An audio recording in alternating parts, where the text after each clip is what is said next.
বন্ধুরা, আমরা জানি মৃত্যুর পর প্রতিটি মানুষ নিজ কর্ম অনুযায়ী স্বর্গ বা নরকে যায়। কিন্তু প্রাচীনকালে একজন রাজা ছিলেন। মৃত্যুর পর তার স্থান স্বর্গ বা নরকে হয়নি, তিনি এর মাঝে অবস্থান করেছিলেন। এখন জেনে নেব কে ছিলেন সেই রাজা, কেন তার এমন অবস্থা হয়েছিল। প্রাচীনকালে ইক্ষ্বাকু রাজবংশের একজন রাজা ছিলেন সত্যব্রত। তিনি ছিলেন ত্রয়ারুণের পুত্র। ত্রয়ারুণ ছিলেন একজন ধার্মিক রাজা, কিন্তু তার পুত্র সত্যব্রত ছিলেন সম্পূর্ণ বিপরীত।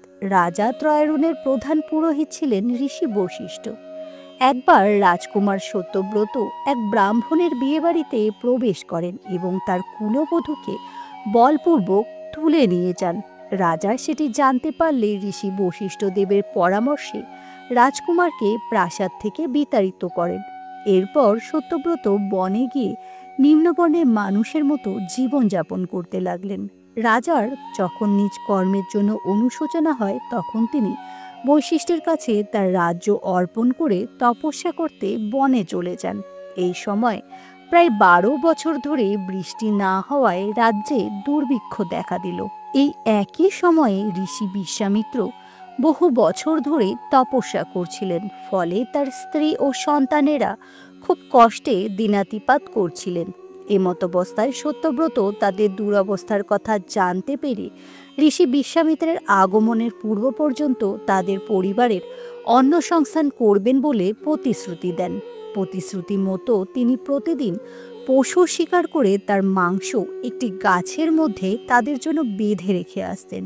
কিন্তু একদিন এমন হলো, তিনি অনেক খোঁজাখুঁজির পরেও কোনো পশু শিকার করতে পারলেন না। সেই সময় তিনি ঋষি বশিষ্ঠের কামধেনু নন্দিনীকে দেখতে পান এবং তাকে হত্যা করে তার মাংস সেই গাছে ঝুলিয়ে রেখে আসেন। এই কথা জানতে পারলে ঋষি বশিষ্ঠ তাকে অভিশাপ দেন। এইভাবে পিতার মতের বিরুদ্ধে কাজ করা, বধূ চুরি এবং গোহত্যা, এই 3টি পাপ করায় সেই দিন থেকে তাকে ত্রিশঙ্কু বলা হতো। এসব পাপের ভারে তিনি আত্মহত্যার চেষ্টা করেন। তখন দেবী তার সামনে হাজির হন এবং তার রাজ্য ফিরিয়ে দেন।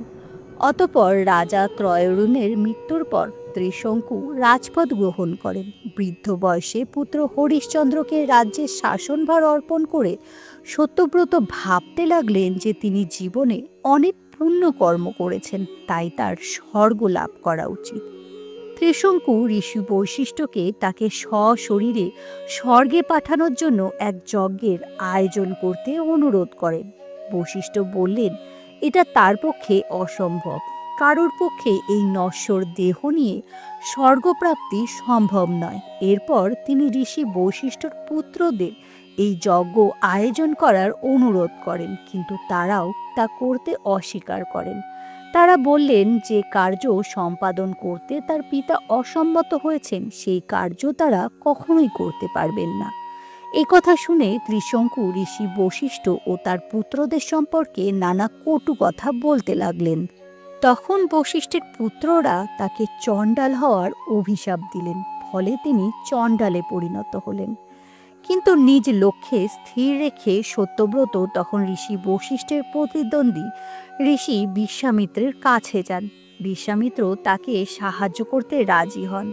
তিনি তার পুত্রদের ডেকে একটি যজ্ঞ আয়োজন করার জন্য প্রস্তুত হতে বললেন। তিনি তার শিষ্যদেরকেও সমস্ত ঋষিদের তার আশ্রমে আমন্ত্রণ জানাতে আদেশ করেন। কিছুদিন পর তার শিষ্যরা ফিরে এসে জানায় যে বশিষ্ঠ ও তার পুত্ররা ছাড়া সকলেই আমন্ত্রণ গ্রহণ করেছেন। অবশেষে যজ্ঞের দিন এসে গেল। বিশ্বামিত্র অনেক বড় এক যজ্ঞ পরিচালনা করলেন। যজ্ঞ সমাপ্ত হলে বিশ্বামিত্র সমস্ত দেবতাদের অনুরোধ করলেন তারা যেন যজ্ঞের নৈবেদ্য গ্রহণ করেন এবং ত্রিশঙ্কুকে সশরীরে স্বর্গে নিয়ে যান। কিন্তু দীর্ঘ প্রতীক্ষার পরও কোনো দেবদেবী তার নৈবেদ্য গ্রহণ করলেন না। ঋষি বিশ্বামিত্র রাগান্বিত হয়ে ঘোষণা করলেন দেবতাদের সাহায্য ছাড়া তিনি ত্রিশঙ্কুকে স্বর্গে নিয়ে যাবেন। তখন বিশ্বামিত্র নিজ মন্ত্র বলে ত্রিশঙ্কুকে স্বর্গের দিকে উঠিয়ে দিলেন। সাথে সাথে রাজা সত্যব্রত স্বর্গের দিকে উঠে যেতে লাগলেন।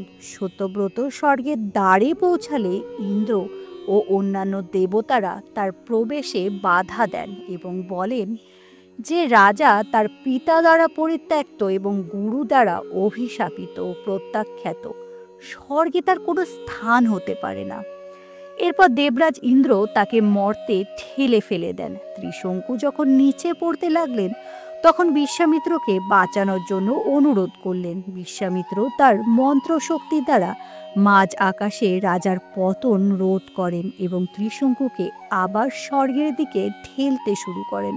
অন্যদিকে দেবতারা ত্রিশঙ্কুকে মর্তে পাঠানোর জন্য নিচের দিকে ঠেলতে লাগলেন। ঋষি বিশ্বামিত্রের বুঝতে দেরি হলো না, দেবতারা ত্রিশঙ্কুকে স্বর্গে আশ্রয় দিতে চায় না। সেই মুহূর্তে তিনি আকাশের দক্ষিণ প্রান্তে 7টি নক্ষত্র সৃষ্টি করলেন, যাকে সপ্তর্ষি মণ্ডল বলা হয়। তারপর তিনি অশ্বিনী সহ 27টি নক্ষত্র সৃষ্টি করলেন। এরপর ঋষি বিশ্বামিত্র বললেন, আমি অন্য একটি স্বর্গ সৃষ্টি করব এবং ত্রিশঙ্কুকে এই স্বর্গের রাজা বানাবো, নতুবা নতুন ইন্দ্র সৃষ্টি করব।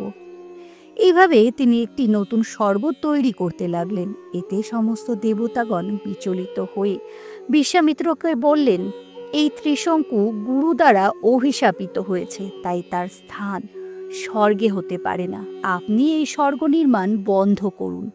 বিশ্বামিত্র বললেন, হে দেবগণ, আমি এই রাজাকে স্বর্গে প্রবেশ করানোর প্রতিশ্রুতি দিয়েছি। সেই প্রতিশ্রুতি অবশ্যই পূর্ণ করব। এই লক্ষ্যে আমি মেরু নক্ষত্র ও অন্যান্য নক্ষত্রগুলো সৃষ্টি করেছি। এই কথা শুনে দেবতারা বললেন, তবে তাই হোক।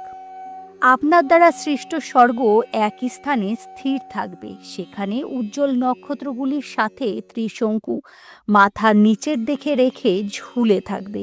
দেবতাদের এই প্রস্তাবে বিশ্বামিত্র সম্মত হন। সেই থেকে ত্রিশঙ্কু স্বর্গ ও মর্তের মাঝামাঝি স্থানে ঝুলে রয়েছেন।